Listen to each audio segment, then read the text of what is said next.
There's just so much. You're listening to a Mamamia podcast. Mamamia acknowledges the traditional owners of land and waters that this podcast is recorded on.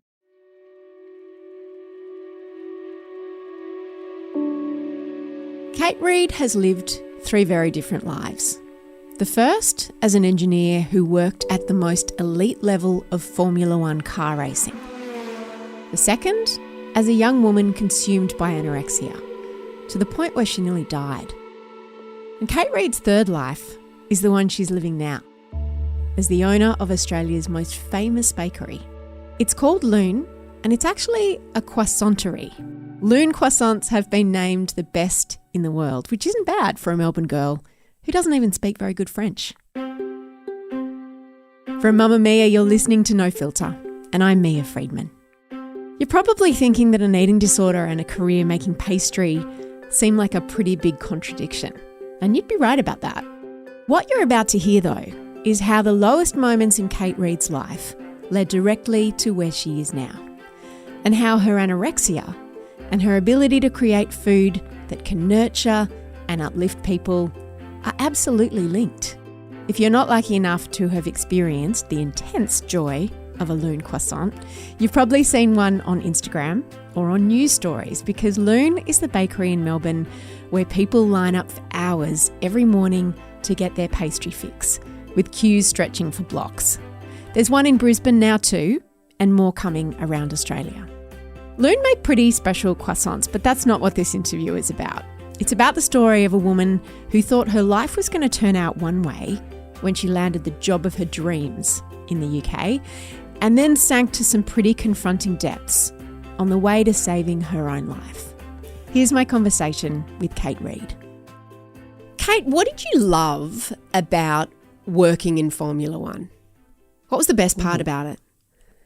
I reckon the best part was the first week at Williams, before I really knew what it was like, and having all the things that I dreamt about coming true in such a short amount of time. What had you dreamt about? How had you imagined it would be?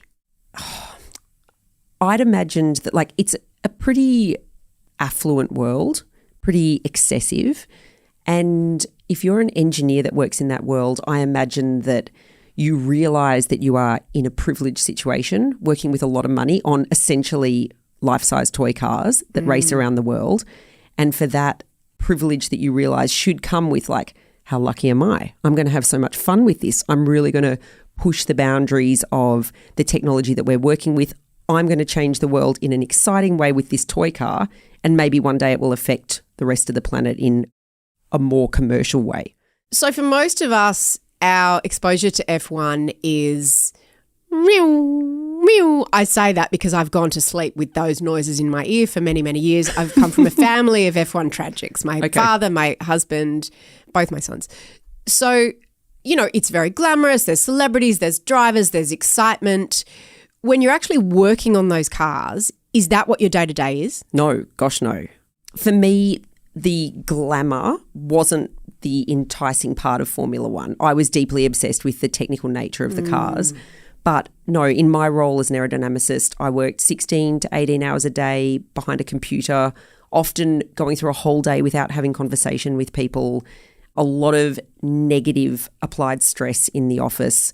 You were lucky if you even got to watch the races with your team members. Like, they didn't really even offer opportunity for us all to get together and watch races. So it was very much compartmentalised into you're responsible for this part of the car and you're just going to put your head down and do that, and naturally not see the bigger picture, which is really important. Well, I was going to say, I asked you what you loved about the job. What did you hate? And how soon did you start to hate it? I think hate might be the wrong word. Realise that it wasn't suited to me, and then, therefore it came out in a negative way. Maybe it felt like hate at the time, but looking back on it, it's probably exactly the reality of what an engineer is, but I was just very deeply unaware of what that was going to translate to in reality. It was just very much not suited to me, and I probably realised it very early on, but I'd worked so hard for so long with such singular focus to get there that I probably pushed it subconsciously to the back of my mind, this thing that wasn't quite fitting right. Actually, the best way I can describe it is I felt like a little kid playing dress-ups, going into the office, wearing clothes that were a bit too big for me and didn't fit, and I didn't really know what to do in them. Like Donald Trump being president. That's exactly how I felt. Like, how did someone let me do this job? Is it okay that I do this job? The guys kept asking why I was talking in an American accent. So you were the only woman. I was the only woman. Yep. In a team of how big? So the team were 500 people, but there were other women working in non-technical roles, so human resources, marketing, hospitality. Of course, grid girls. Yep. It's a pretty sexist industry, I would imagine. Very. Yeah. Like actually, I was working at Ford the year before I went to work in F1, and when I told some of my colleagues at Ford that I was moving to the UK to work in Formula One, one of the girls I worked with said, "Oh my God, are you going to be a grid girl?" Oh, wow. Yeah, and that was a girl working in a motor company, thinking that that's what my dream was. So even then maybe it was wild for her to think that I would want to do something technical when being a woman in Formula One was being a grid girl. Also, I would have been a shocking grid girl. I don't have the legs for it. And I've heard you say that you were paid the princely sum of £13,000, which is about, what, $25,000 a year for your 18-hour days? Yep. And sometimes 7 days a week. Every 4 weeks we'd do a week of night shifts in the wind tunnel. It was a tiny sum of money. Yeah. But I guess if you love what you're doing, the money doesn't really matter. And maybe that realisation, when I started to realise that I wasn't happy, you start to be a little bit jaded about the fact that you're not being remunerated for your deep effort in something. But like, I mean, I think I've said this before as well, but the HR team told me that 3,000 CVs a week land on their desk, and you know that. Like, there's the pressure on you that, well, you know, if you're not happy with the money and the hours, someone else will do that job in a heartbeat. Yeah, 3,000 people are ready to jump into your seat. So they work on that pressure as well. Why did you join a gym? I was living and working with my partner. He had actually recommended that I move Formula One teams, and then we got together. By the way, him and I now have a really good relationship, but for a long time we didn't speak. More for that later. But we were living together. He had recommended I move to this new team. Then we got together. He said, "Oh, I've been waiting. I've liked you for a long time, but I didn't want to work with someone that I was dating." And 6 weeks after I started my new job, he told me that he had accepted a job at the same team and he was going to be my boss. Ouch. Yeah. And that team had one other girl working in a technical role who was also dating her boss. And I'd witnessed it in the office how their relationship played out, and it was very much couldn't be seen to be favouring her, so maybe he was a little bit harder on her than everybody else. And when my boyfriend joined the team, I was already in a pretty unhappy place, but it just went downhill from there. I had no female friends. We'd moved town to move to the new Formula One team. And one day he said to me, "Oh, I think you should join the local gym." I said, "Oh, how come?" And he went, "Well, it might be a good place for you to meet people." But he also said, "You could also tone up a little bit." Ooh. Keeping in mind that the eating disorder wasn't out of body image issues, because never before in my life had I had an issue with the weight that I was at or how I looked. I didn't think I was remarkable, but it hadn't been something that had played over and over in my mind. Up until that point, what had been your relationship with food and your body? Loved food. Also was active, like did exercise, don't think I overate. My psychiatrist during recovery spoke about this thing called pre-morbid weight, which is the weight that if you don't stress about your body or what you eat or how much you exercise, but you're a generally healthy person, it's the weight that your body just settles at. It's where it wants to be. It's exactly where it wants to be. Wow. All the doctors have described that pre the eating disorder, I was at my pre-morbid weight. So a healthy resting weight in a way that didn't require you to restrict yourself or in any way. I'd never owned a set of scales. And how old were you and what year was this? This was 2007, so 25. You were still a young woman who lived in the world and was exposed to all the images that we're all exposed to in the world. Did you have any sense of feeling inadequate about your body? Like, how did you feel when he said you could tone up a bit? I was a bit offended. And I mean, up until that point in time, we'd had like a really healthy physical relationship as well. And, you know, he constantly expressed to me that he thought I was attractive. Yeah. We'd expressed that we loved each other by this point. We were living together. So it was a serious relationship. I think I was surprised by the comment. It was just one of those things that you've never forgotten and is very lodged in your mind. It was like Lizzie Fox in year 7 telling me that I had thunder thighs. Like, that stuck with me. You know, that happened? That's a thing? That happened. Lizzie's a person? Lizzie's a person, yep. Okay, so you had the usual things that women in the world and girls in the world experience. Yeah, but not enough to make me ever even think about restricting my food or how much I exercised. I just ate what I wanted and I exercised when I wanted, and I was generally happy. So you joined the gym. The idea was for me to make friends, but when you're depressed, you're not really in the mood for making friends. Like, Did you know you were depressed? No. The UK medical system is absolutely shocking. The depression went completely undiagnosed. Like, no one ever in the UK diagnosed that I had an issue. And I mean, the day that my boyfriend started work at the Formula One team when he was my boss, they threw a big party for him to celebrate him. He'd worked in this team before, so he was like the hero coming back. It was also my birthday and no one in the office knew it was my birthday. And I reckon I had some sort of a mental health episode that day where I actually don't remember the day apart from showing up at work. But at some point I was a few kilometres down the road and a woman who worked at a factory down there had found me. I don't know how I got there. I don't remember leaving the office. And she'd taken me into their like lunch room in the factory. The next thing I remember is just sitting having a cup of tea and like tears streaming down my face. I couldn't explain to her why I was upset. She called my boyfriend who came down the road and got me. But I mean, like, there's clearly something not right if behaviour like that's happening.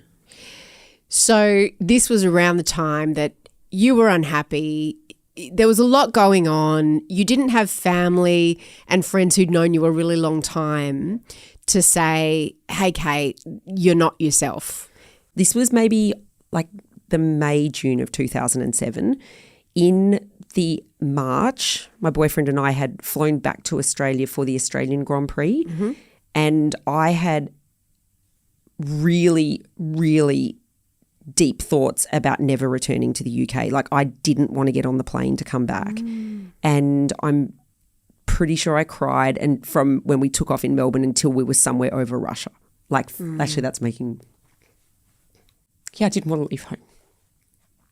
So mum and dad were worried about me then. So they knew that something was a bit off with me. But I actually, at that time, I'd made one female friend, not through the gym, through Formula One, who is to this day one of my closest friends still and one of the most incredible women I know.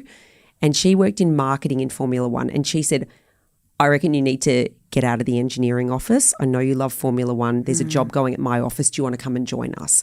So it was a bit of a lifeline. Yeah. It probably wasn't enough of one, but I mean, it was better than staying where I was. So I came back from that trip to Australia, interviewed for the role, got offered it, and so moved out of the team. So it was one step improved not working with my boyfriend anymore and also not working in the engineering environment.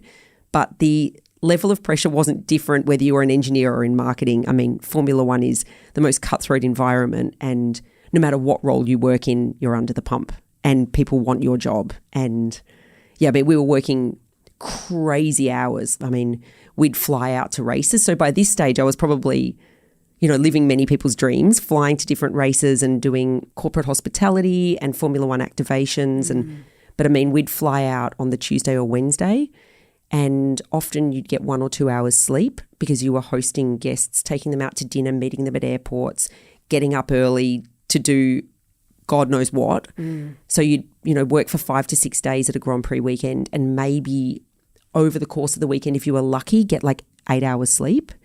And then you'd fly back on the Monday morning and start prepping for the next race in 2 weeks' time. And when your mental health is already incredibly poor and you don't have a strong friendship base and your relationship's a little bit shaky, it's a disaster waiting to happen. Exercise is often touted as something that can be really helpful for mental health. When was the point at which joining the gym, you can see looking back now, things tipped into a bit more toxic in terms of your relationship with the gym and exercise? I reckon it was almost immediately. Really? Yeah. So I joined the gym and they weren't particularly careful about it. They had this 6-week program like get fit, lose weight, we're going to measure you. So every gym I've ever joined has been that at the beginning. It's really because they want a irresponsible. baseline, and they do I don't know if they still do, but they used to do the calipers where they do the pinching your fat. They weigh you. Yep. They say, what are your goals? And of course, everybody usually says, I want to lose weight. And they almost always say you should lose weight because, of course, that's their business model. Is that what happened to you? Yeah. So they measured me, they weighed me, they made me run on a treadmill to see what my cardio situation was, made me see how flexible I was. And they're like, okay, here's our baseline. Now, talking to an engineer who loves numbers and measurable results. And targets. And each week they also had a card that they gave you that just had some really generic information about calories on it. But not happy in my relationship, with friendships, with work, missing my family. But suddenly there was this very simple formula of going to the gym every day, doing what they told me. And I reckon within week 2, I was going to the gym 5 mornings a week. And it was, it was the UK. It's not particularly nice weather. So you're getting up and it's raining or it's cold, but getting up at 6 a.m. every morning and I remember like the cross trainer was my cardio thing. And I would just stand on it and watch the subtitles of the BBC News for an hour every morning, just going harder and harder if I could. And part of me, not a rational part, but part of me probably knew that it wasn't fun. It didn't feel good. It wasn't exercise that I enjoyed. But it was like punishment? Yep. Yes, exactly. It was like punishment. Can I ask what size you were around that time? Before I started going to the gym, I was between an 8 and a 10. Okay, wow. Yeah. So you were already really small. Yep. You had a small body and you were making it smaller and everyone was saying you looked great. Yep. And that must have been intoxicating. Well, it's that measurable reward, that feedback that you're getting from people. Yeah. And again, as an engineer, like I live for measurable progress and feedback. Yes. So when did you start restricting what you ate? Oh, as soon as they started handing out the calorie cards, because I'm like, I want to be good at this. And I want to win. Yeah, I want to be the best at this. I want to win weight loss. Yep. So I'd take that little card home and the card turned into like, oh, well, if they've given me that information about those foods, surely there must be more information about all foods. So I'd found all the websites that you could put in a weight. So I started weighing all my food and then calculating how many calories was in that. So going back to the gym, the feeling after being at the gym was euphoric. Like, oh, I dreaded that and I got through it, but I've done it. And like you've got that endorphin high anyway. And then I'd come home and I had this total ritual of weighing out every gram for my breakfast. And I'd do it slowly as well. And I guess that's probably interacting with the food without having to eat it. And then you prepare this tiny cereal, where every single gram of milk and fruit and whatever you've put in has been weighed, recorded in a book. So later when I'm at work, I can calculate the calories in it and then put it in with the amount of exercise that I'd done. It's like literally I started to treat my body like the Formula One car.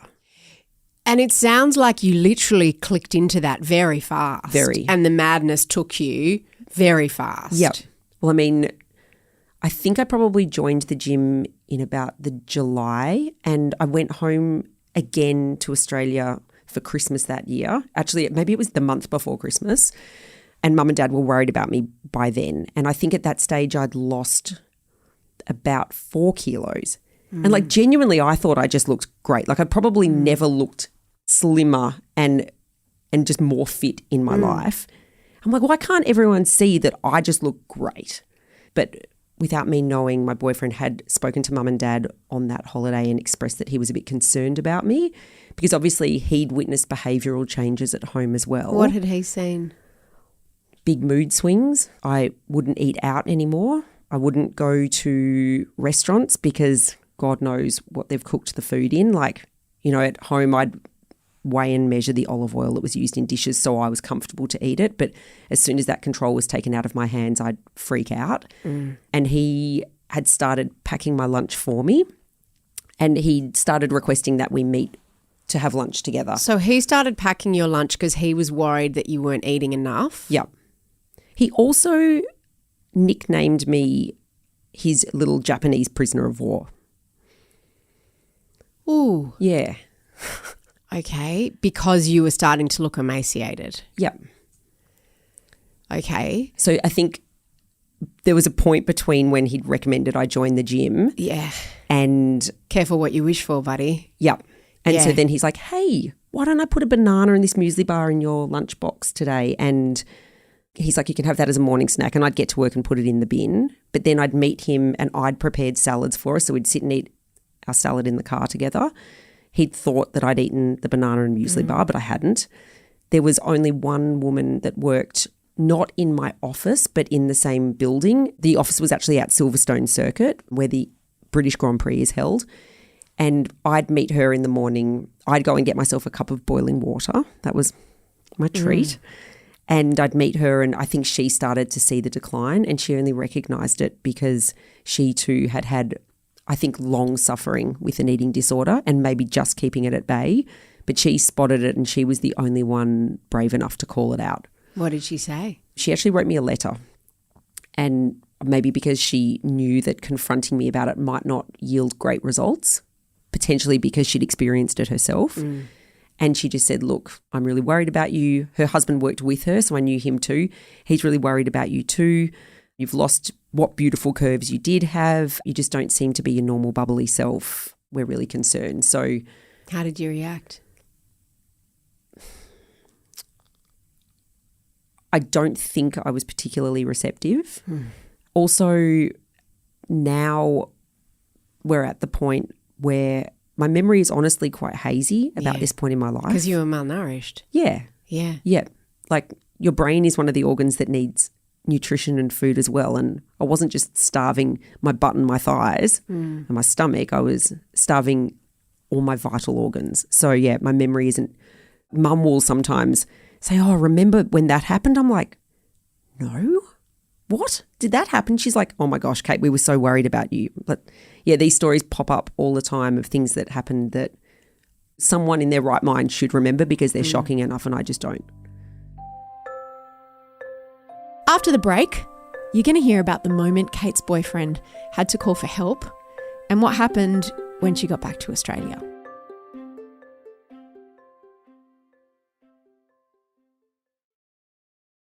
At what point did your boyfriend ring your parents and say, I can't deal with this anymore, she needs to go home? So we'd been to Australia for Christmas 2007, and May 2008 I flew to Barcelona for the Spanish Grand Prix working with the marketing company, and I was so unwell, like lightheaded. I definitely didn't have the energy required. I know people were raising their eyebrows in the office by this stage, but they still let me go to the event. And because you looked so unwell? Yeah. And also, I mean, the head of the office pulled me aside just before I went back to Australia and said, because we had a meeting talking about them putting me on 3 months of, I guess, personal leave for health, where they would hold my job for me. And she's like, honestly, your concentration's been lacking the last few months. You haven't been doing your work as well. I've noticed your decline. Thinking, why didn't you say something? Like, now as an employer, I pride myself on caring about the physical and mental health of my staff and prioritising that. Because if they're happy in their job and they're healthy, they're also going to give their best. But how do you know? Like, it's a very personal thing to be able to say, hey, are you eating enough? I mean, I've worked with young women all my life, and I also can see the signs, but it's very rare that someone would appreciate an intervention by their boss, and also you have no proof. So when you were talking to your bosses about it, at what point did you become aware that you had an eating disorder? Oh, I still didn't think I did. What did you think? I don't think I was thinking anymore. I think. But when people said, we're worried about you, you're not concentrating, will you come out to dinner? I didn't dinner? care about that stuff anymore. Like, my whole world was so narrow. All I cared about was the eating and the exercise, and everything else was just superfluous to that. So, you know, when my boyfriend was complaining that, you know, we couldn't go out to dinner or go hang out with friends anymore, I just didn't care anymore. I lost the ability to care about things that I'd once cared about. Because you were so myopic in your focus. Yep. About getting thinner. Like, were you still working towards a goal? Yeah. Like right. The number on the scales just had to be less every day. So there wasn't an end point. No. You just had to keep going down. And did you think, well, hang on, if they do keep going down, eventually I'll die? No, that hadn't crossed my mind. Right. But keeping in mind, this was all happening in the UK still, where I really didn't have a support network. And I was so separated from mum and dad. Like, they would probably have intervened had it happened in Australia.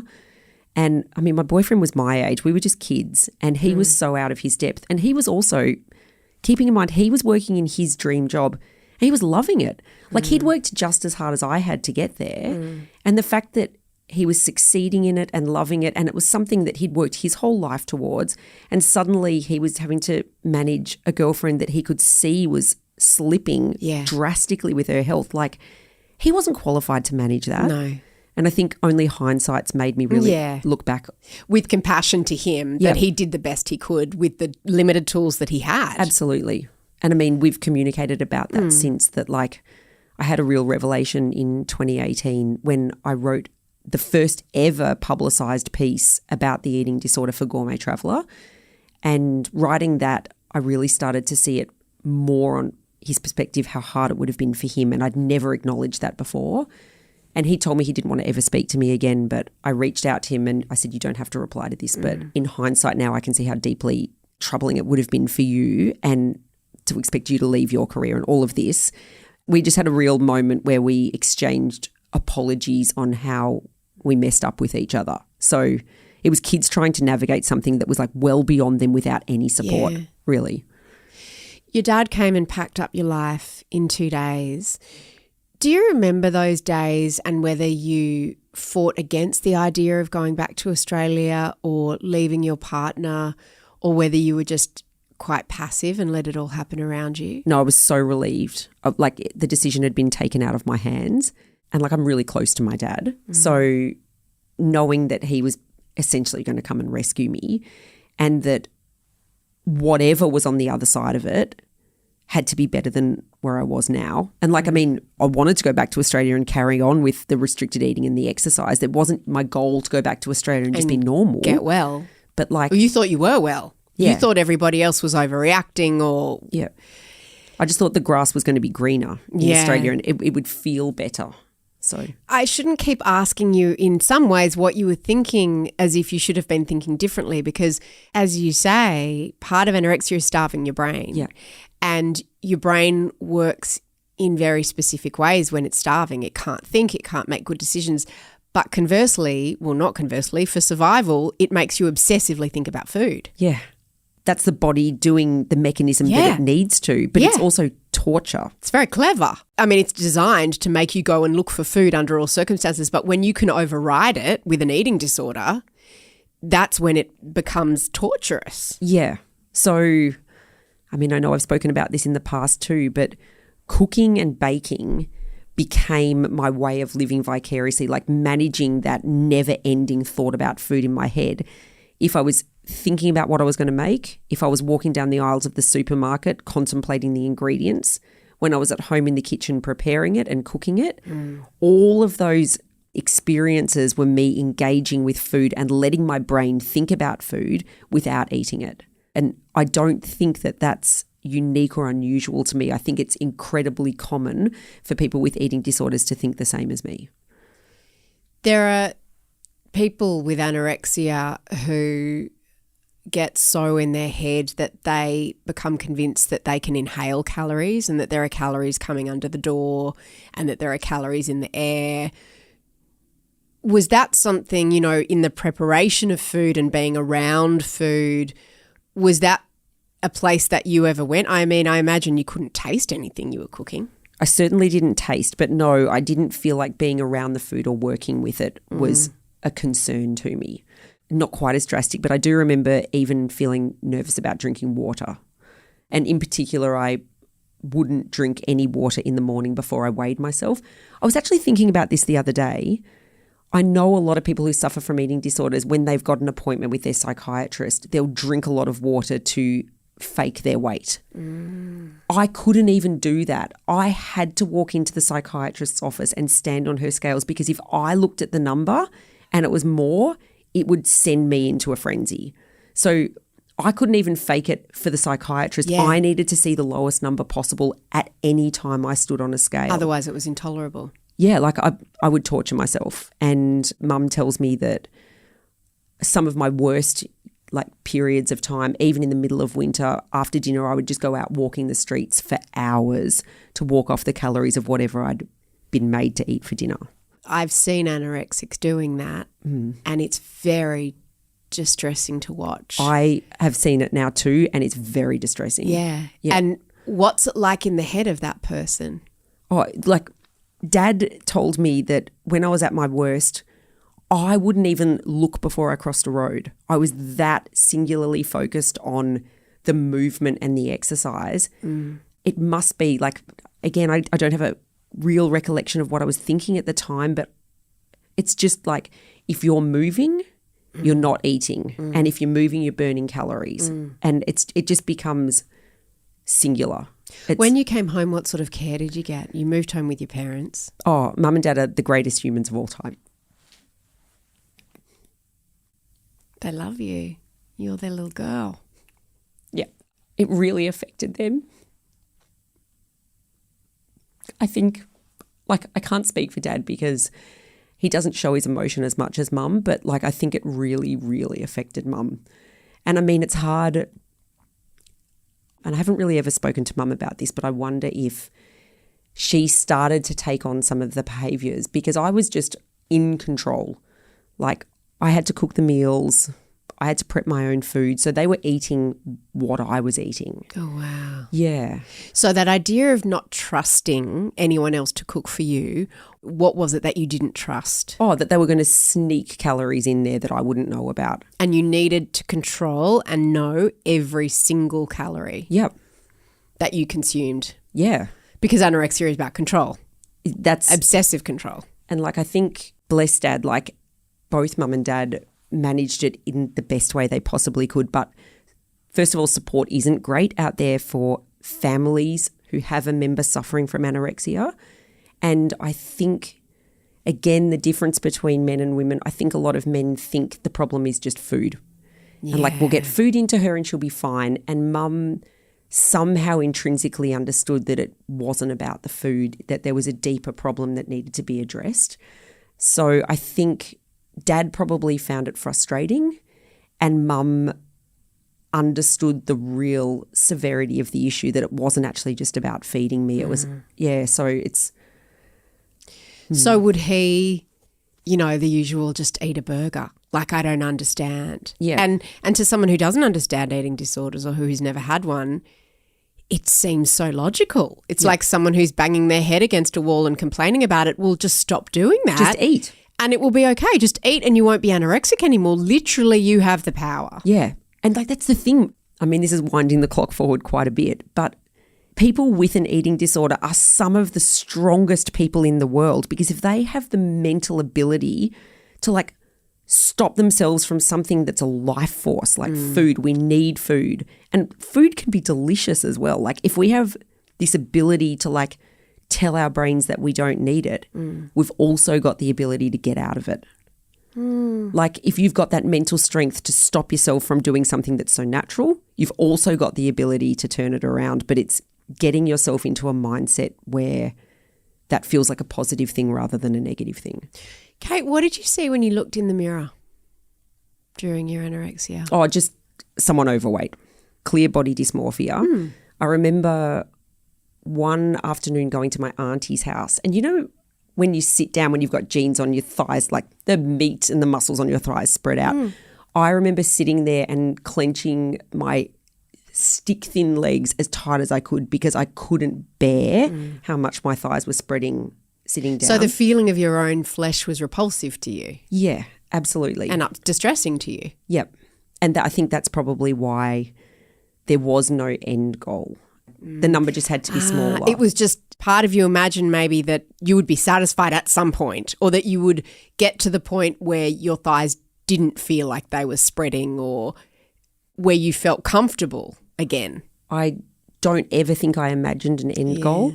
But it's funny, like everything I do in life, like I'm going to use croissants as an example.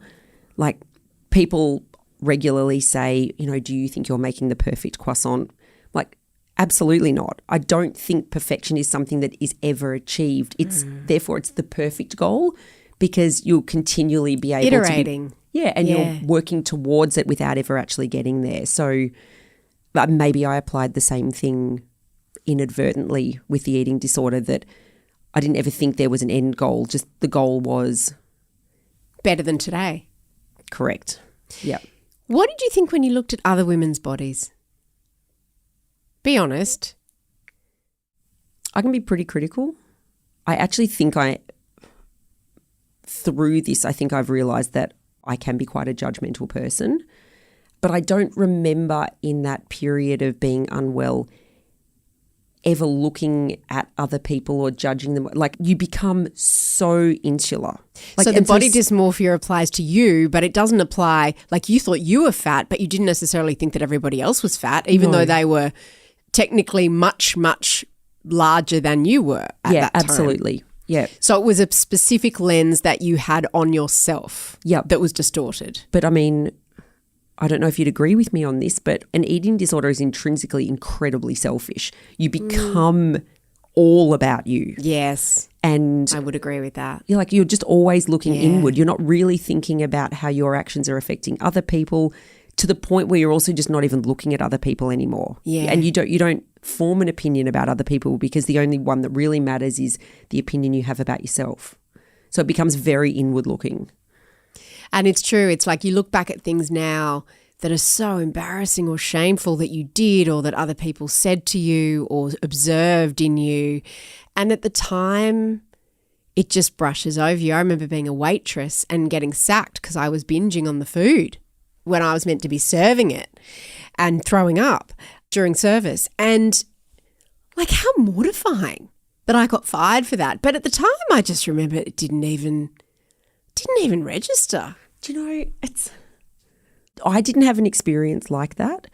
I think I felt like I'd successfully pulled the wool over the world's eyes. Yeah. Like, I landed back in the country a shade over 40 kilos, and I applied for a job at a bakery in Armadale. I got full-time working on the counter starting at 6 a.m. and they gave me the job. But why did you apply for a bakery? For that reason, you wanted to be around food. Yep. All you could think about was food. You knew you had the self-control, unlike someone who had bulimia perhaps. Yeah, but sometimes I didn't. Like, there were odd occasions where temptation would overcome me. I remember being in one of the branches of the bakery down in Brighton on like a guest shift one day, and they'd put samples of stuff out and they'd put their brownie out. And once I'd had a taste, I had to have a few more. And I got home from work that day and Mum said I had a full-blown panic attack. And like, I wouldn't eat dinner. They couldn't console me. I started walking the streets. So, yeah, there were moments where my temptation, well, probably just the need to eat, I gave into it. It's not even the temptation. It's like survival. Your body's like, oh, thank God, we've got her to swallow something. Yeah. But I mean, even that action, giving someone a job that looks so unwell without even questioning. I don't know why I decided to do this, but deep in my recovery, where I hadn't put any weight on yet, I decided to apply for a job as an air hostess with Qantas. And I didn't tell Mum and Dad. The interview was in New Zealand. So I booked a flight one day. I was living with them at the time, not even well enough to move out. And one day I said, I'm going to New Zealand for the weekend, because I was an adult and I could do whatever I wanted. They couldn't tell me. They were mortified. It was a 2-day recruitment process. And like, at each stage of the recruitment process, you could be sent home. But I made it through the whole weekend. And then at the end, they said, there's just a couple more stages. A psychologist is going to talk to you over the phone. We're going to get you to do an online test. And finally, if you make it through those two, you'll have to have a medical. Made it through the psychology test, 40 kilos. Did you have to lie? No. To the psychologist? No. No. No. Okay. Made it through the online psychology test. Was freaking out about the medical. I'm like, my BMI is like 12. Yeah. You know, this is going to be an issue. They didn't blink an eye at the BMI of 12. They offered me the job. What's a normal healthy BMI for a woman? I think it's like 20 to 25. Okay. 18 to 20 underweight. And so I imagine you looked skeletal. Yeah, like sunken And face. they offered you the job. They offered me the job. Now, surely there's a level of care, not just to me, but if they put me up in the air looking after people on a plane and like one of my vital organs crashes, I'm looking after all the people there and they're probably going to have to land the plane as an emergency. Wow. So, I mean, I felt like I was winning. So did you take that job? I did not. I had to have my gallbladder removed to get the job because I'd been having attacks and like Anorexia related? Well, they'd started before I had anorexia, but then I had an inflamed gallbladder. But then when you cut all the fat out of your diet, the fat is the thing that causes the attack. So I'd stopped having them. And then when I started to see a dietitian, like she'd sent me home one afternoon and said, your challenge is to have Ryvita with cheese on it. So I'd cut the 2 thinnest slices of cheese and put them on 2 dry Ryvitas and I had an attack. The fat from the cheese caused it. Mum came home from work and I'm in the fetal position on the ground, was rushed to hospital emergency. The doctor was like, she's got an inflamed gallbladder that needs to come out. Or she could manage it by diet. And I'm like, well, I'm not having an operation. So it was an excuse for me to restrict still. But then in the medical for the air hostess job, that came up. And it wasn't my BMI or my weight or anything else. They're like, oh, well, if you've got an inflamed gallbladder, you're going to have that removed to get the job. So I went into hospital, had it removed, and then I turned the job down. Why? I think it was just the thrill of the chase. I just wanted to know that I could get it. And then the reality of it, like, I don't want to serve people in the air. What am I thinking? Yeah. And also it wasn't exactly what I wanted. Like I knew I wanted to be baking and doing that job that wasn't going to float my boat. I've heard you speak very movingly about why you love baking. Can you explain it to people who might not understand why baking is the part of cooking that you enjoy so much? Well, I think baking's very different to cooking. Cooking is incredibly intuitive and it's a process that you can be experimental with while you're doing it. And it's not precise, is it? It's like, exactly. That's why I can't do it. Like a splash of this and a bit of that. I'm like, but how much? Yeah. Yeah. I am that person. I'm like, but how much? You know, is it a tablespoon or 10 grams or like. Okay, so it's science. You like baking because baking is the most scientific part of cooking. But it's like there's one step further. Like say you're making a stir fry for dinner and you're chopping up your capsicum and your mushrooms and maybe a bit of broccoli and all of those ingredients. I mean, even if it's a beef stir fry, you can like sometimes now I nibble on beef when it's raw. I mean, steak tartare is one of my favourite things. But like you can nibble on all those ingredients as you go. Yeah. When you're baking, when you look at the ingredients lined up on the bench in front of you, flour, sugar, eggs, milk. Well, milk's a different story. Not so good for nibbling, the flour and the eggs and the butter. Well, they're totally inedible. Yeah. Like they're not delicious. And if you follow the recipe exactly and you weigh out everything correctly and you use the methodology as described, you put something in the oven and what you pull out is so much more than the sum of the ingredients that you saw in front of you at the start. And it's magic. It's magic. It's magic and science. And the magical part of it for me is those lineup of raw ingredients that were inedible create something that genuinely brings joy to people. Like you don't really see anyone ever giggling with joy over a stir fry unless it's maybe like the best in the world. Still not. A random chocolate cake that, you know, someone's aunt made, I'll still have like a little inner child giggle about that. Yeah. Because it's just delicious. Birthday cake's my favourite food. Same. Yeah. Why can't we have it all the time? Exactly. And also it's no accident, I imagine, that at one point with your psychologist you were talking about they asked you to write down all the rules you follow. And you went, I don't have any rules. And then did it turn out that you had some rules? I reckon I got to like 5 A4 pages. I think once I had one example of a rule. Like, if I've eaten this type of food for breakfast, I'm not allowed to have that type of food again during the day. Or, do you know what? It's hard to remember all the rules now. I imagine a lot of foods, I know for me, there were foods I would allow myself to digest and foods I wouldn't, and most foods I wouldn't. Yeah. And then there were some foods that were the foods that I would want to binge on, and they were exclusively binge foods, and I could never have safe amounts of them. Yep. And allow myself to digest them. Wow. Yeah. And funnily enough, because I've been thinking about the croissants, when I was recovering from my eating disorder and over years I had to reintroduce things into my diet because it became very important that I didn't deny myself anything, because for bulimia, that obsession kicks in as well because you're in starving and binging and purging mode. The things that I obsessed over were the things that I wouldn't allow myself to have. Yeah. So I knew that it was dangerous for me to have any restrictions. I'd also lost my taste for things, but it took a while for things to come back. And one of the last things that ever came back for me was croissants. Really? Because it is one of the most calorie-dense, rich foods you can have. Yeah. And that, I was like, fascinating that the woman with anorexia decided that she was going to obsess on the croissant. Not a coincidence, I imagine. Not at all. I mean, like you just said, when I was at my hungriest, I didn't dream about that stir fry. You dream about the thing that you obsess over, that you love, that you crave. And for me, that's always been baked goods. What's forbidden? Yeah.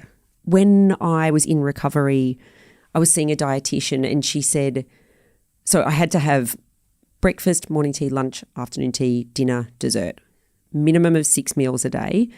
And for me, the two that were standout were morning and afternoon tea. And I'd be allowed at 1 milk coffee, this me allowing myself. Yeah. I mean, I'm sure they would have allowed as many as I wanted.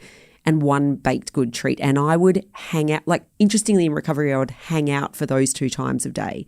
And she's like, don't look at it as a food that you can't have. It's medicine right now. It's calorie dense. Muffin medicine.